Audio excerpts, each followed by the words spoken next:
তো hi friend, আশা করি অনেকেই জেনে গেছো যে 10 তারিখে আমরা যাচ্ছি পিআরবি।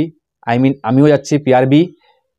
5 জন যাচ্ছি আমরা ডেপুটেশন জমা দিতে। কি কারণে ডেপুটেশন জমা দেবো বা কি উদ্দেশ্যে ডেপুটেশন জমা দেবো সেগুলা এই ভিডিওর মাধ্যমে তোমরাকে জানিয়ে দেবো। আর সকলের কাছে একটা রিকোয়েস্ট যে প্লিজ ভিডিওটা দেখো, কারণ চাকরিটা তোমারও আমারও সবাইকে পেতে হবে। ঠিক আছে, কতটা গুরুত্বপূর্ণ এই ডেপুটেশন দেওয়াটা, এই ওবিসির জন্য ঝামেলা যে হয়ে আছে। ঠিক আছে, এই করে কিন্তু আমাদের পড়াশোনার মনটা ভেঙে যাচ্ছে। আমরা চাইছি যে এই সমস্যাটা যাতে আমরা ক্লিয়ার একটা কোনো কিছু রিপোর্ট পাই ওনাদের কাছ থেকে, সেই জন্য কিন্তু আমরা ডেপুটেশন জমা দিতে যাচ্ছি। তো কি উদ্দেশ্যে আমরা ডেপুটেশন জমা দেবো সেটা অবশ্যই তোমরাকে আমি এই ভিডিওর মাধ্যমে জানিয়ে দিচ্ছি, একটুকু মনোযোগ সহকারে শোনো। তার আগে সকলকে একটা কথা বলতে চাই, আমরা যে 5 জন যাব সবাই কিন্তু গরিব ঘরের ছেলে, কারো কিন্তু হিউজ টাকা নেই। ঠিক আছে, তো সবাই আমরা চাইছি যে 12,000 ভ্যাকেন্সি ডাব্লিউপি কলকাতা পুলিশ যে ভ্যাকেন্সি, ডাব্লিউপি এসআই যে ভ্যাকেন্সির, সেই আপডেট আনার জন্য। সেই আপডেটটা শুধুমাত্র আমাদের কাজে লাগবে না, কাজে লাগবে তোমাদের সকলের। আমি জানি সবাই হয়তো যেতে পারবে না টাইম ম্যানেজ করে, আমরা যেহেতু যাচ্ছি। ঠিক আছে, আমরা আগে গেছিলাম, সেই কারণে শম্ভু আমাকে বলছে যে তুমি আসো। আমি বললাম ঠিক আছে, তুমি যখন বলছো আমি অবশ্যই যাব, কেন যাব না। তো যেহেতু যাচ্ছি আমাদের সীমিত কিছু একটা তো খরচ আছে। তো সকলকে বলবো, শম্ভু দাসের যে গুগল পে নাম্বার দেখো স্ক্রিনে দিয়েছি, সেই গুগল পে নম্বরে যার যতটা সাধ্য, কেউ 10 টাকা, কেউ 20 টাকা, কেউ 15 টাকা, ঠিক আছে, যার যতটা সাহায্য মানে তোমরা কিন্তু ওটা হেল্প করতে পারো। দেখো সবাই তো আর যেতে পারছে না। আমি ভাই একটাই সবাইকে বলছি, দেখো পার ডে আমরা 10 থেকে 20 টাকা করে খরচা করে দিই। কেউ গুটকা খেয়ে, কেউ অন্য কিছু নেশা ফেশা করে বা আদার্স কোনো কিছু, আমি সাপোজ বলছি না, খরচা তো করি। তো আমাদের কাজের জন্য 10 টাকাটা খুব একটা ম্যাক্সিমাম, 10 টাকা 20 টাকা ম্যাক্সিমাম ছেড়ে দিতে পারবে। ঠিক আছে, আমিও যদি না যেতাম, আমিও দিয়েছি আগে, জবার যাইনি, আন্দোলনে জবার যাইনি, আমি দিয়েছি। তো তোমরা দেবে 10 টাকা 20 টাকা, খুব একটা ব্যাপার না, যদি ইচ্ছা থাকে দেবে। আর আমরা তোমাদের জন্যই যাচ্ছি। আপডেটটা আমি, আমাদের তো টাইম দিয়েছে 12টা থেকে 1টা, 12টা থেকে 1টা টাইম দিয়েছে, সেই টাইমে কথাবার্তা বলে মোটামুটি 2টা অবধি আমরা গ্রুপে জানিয়ে দেবো বা ভিডিওর মাধ্যমে জানিয়ে দেবো আমার চ্যানেলে। ঠিক আছে, সমস্ত আপডেট যেরকম দিয়েছিলাম এর আগেবারে, এবারেও কিন্তু আমরা জানিয়ে দেবো। সে চাপের কিছু নেই, তোমরা সব আপডেট পেয়ে যাবে। ঠিক আছে, নিজের মুখে শুনে নেবে আমাদের। তো অবশ্যই সেই জন্য চ্যানেলটা সাবস্ক্রাইব করে রাখবে আপডেটটা পাওয়ার জন্য। আর চলো কি উদ্দেশ্যে আমরা ডেপুটেশন জমা দেবো সেগুলো তোমাকে আমি একবার বলে দিচ্ছি। সবার প্রথমে যেটা মূল কারণ হচ্ছে যে WP constable, Kolkata police constable, WP SI 2024-এ লিখিত পরীক্ষা কবে নাগাদ সংগঠিত হতে পারে। মুদ্রা কথা হচ্ছে যে পরীক্ষাগুলো এখন আমাদের স্টপ হয়ে আছে, কবে নাগাদ হতে পারে।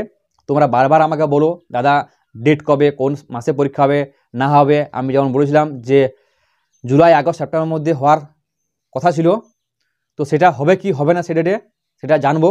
তোমাদের যারা মেন কোশ্চেন সেটা কিন্তু অ্যান্সার পেয়ে যাবে ডেপুটেশনের পরেই। ঠিক আছে, 1 নম্বর কোশ্চেন এই দাবিটা থাকবে আর কি। 2 নম্বর দাবি হচ্ছে যে কেপিএসআই প্রিলি পরীক্ষা অলরেডি হয়ে গেছে, রেজাল্ট কবে প্রকাশিত হতে পারে, বা পিএটি কবে হতে পারে। ঠিক আছে, অনেকে যারা এসআই টার্গেট করছো, যারা এসআই জব করার জন্য প্রিপারেশন করছো, তো তাদের অবশ্যই জানার ইচ্ছা করবে যে কবে রেজাল্ট হবে না হবে। সেটা আমরা কিন্তু ওই ডেপুটেশনের মাধ্যমে লিখে ধরবো। এবার যে 3 নম্বর, সেটা ভাইটাল পয়েন্ট। আমরা ওবিসি যে সমস্যাটি শুনছি তার জন্য আমাদের ডাব্লিউবিপি পরীক্ষা কি থামিয়ে রাখার সিদ্ধান্ত নিয়েছেন রাজ্য সরকার। আমরা যে ওবিসির ব্যাপারটা শুনছি, আশা করি হাইকোর্টে যেটা উঠেছে, রায় দিয়েছে আর কি, সেটার জন্য কি আমাদের রিক্রুটমেন্টটা আটকে থাকবে নাকি প্রসেসটা চলবেই? মানে একটা মনে মনে সবারই ভয় আছে যে এক্সট্রা অর্ডার পড়ে গেছে নাকি, পেপারে নিউজে যেরকম খবর শুনছি আমরা, সেটা একটা ভয় করছে সবারই আশা করি।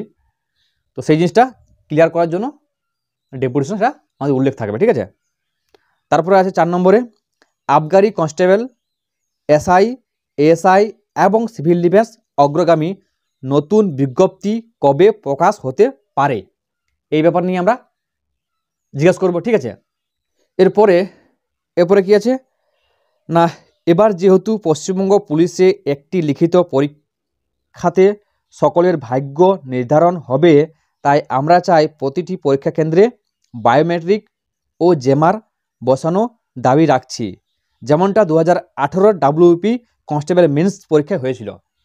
এটা একদম মেন পয়েন্ট, কারণ অনেকেই জানো বা শুনো যে কোশ্চেন হাতে নাকি পাওয়া যায়, শুনেছি দেখেছি। তো সেটা যেমন 2018 পরীক্ষায় জেমার লাগিয়েছিল সেরকম কিন্তু লাগাতে হবে, সেটা আমাদের দাবিতে থাকবে প্রত্যেকটা পরীক্ষা কেন্দ্রে।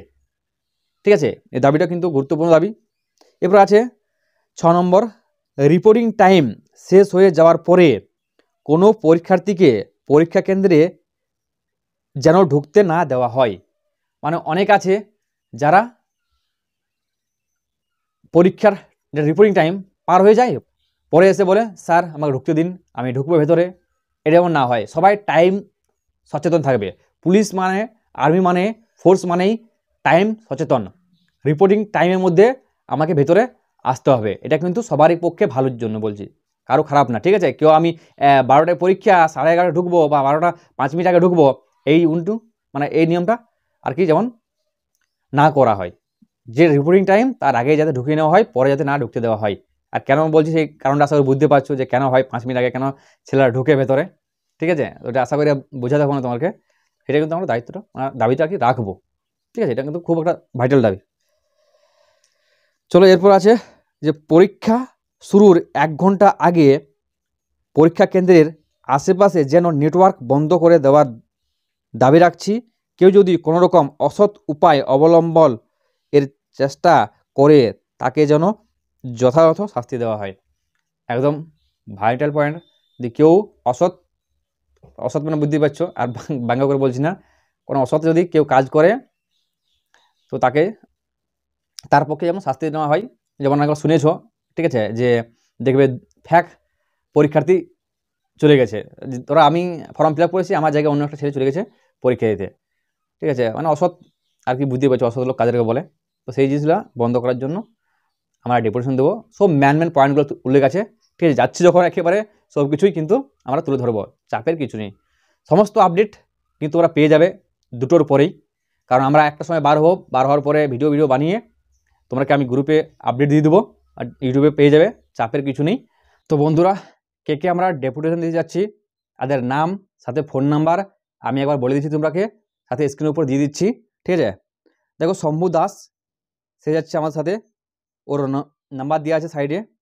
সন্দীপ মাইতি দেওয়া আছে, মানে ও যাবে আমার সাথে, নাম্বার দেওয়া আছে। সাহাবুদ্দিন যাবে আমার সাথে, ওর নাম্বার দেওয়া আছে। মিঠুন গড়াই, মানে ওইটা আমার নাম। ঠিক আছে, মিঠুন গড়াই আমি যাচ্ছি।